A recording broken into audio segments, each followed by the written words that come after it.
গেলাবিলত যিটো ঘটনা ঘটিছে এই ঘটনাটো তীব্ৰ নিন্দা কৰিছোঁ আৰু এনেকুৱা ধৰণৰ ঘটনা ঘটোৱা অপৰাধে নিশ্চিতভাৱে তাৰ উচিত শাস্তি প্ৰশাসনে আইনে দিব তাৰ কাৰণে কোনো ধৰণৰ ক্ষমা কৰা নহ'ব।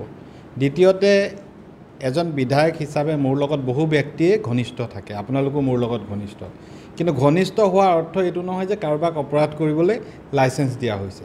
বৰঞ্চ মই পুলিচক কওঁ মোৰ লগৰ বা ওচৰে পাজৰে থকা বা মোৰ ঘনিষ্ঠ কোনো ব্যক্তিয়ে কিবা যদি অপৰাধ কৰে তেওঁলোকৰ বিৰুদ্ধে বাকীসকলতকৈ অধিক কঠোৰ ব্যৱস্থা ল'ব লাগে।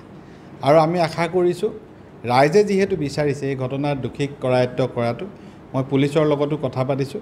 আজিৰ ভিতৰতে যাতে ৰাইজ সন্তুষ্ট হ'ব পৰাকৈ পুলিচে ব্যৱস্থা লয় তাৰ কাৰণে মই পুলিচক অনুৰোধ জনাইছোঁ। যি ঘটনাটো ঘটিলে হয়, সেই ঘটনাখন বিষয়ে আপুনি অৱগত হৈছিলে নেকি? নাই, এই ঘটনা সম্পৰ্কত কালি যেতিয়া ছ'চিয়েল মিডিয়াত মই দেখিছোঁ মই তেতিয়াহে অৱগত হৈছোঁ। তাৰ আগত মোক কোনেও কোৱাও নাই, মই সেই বিষয়ে গমো নাপাওঁ।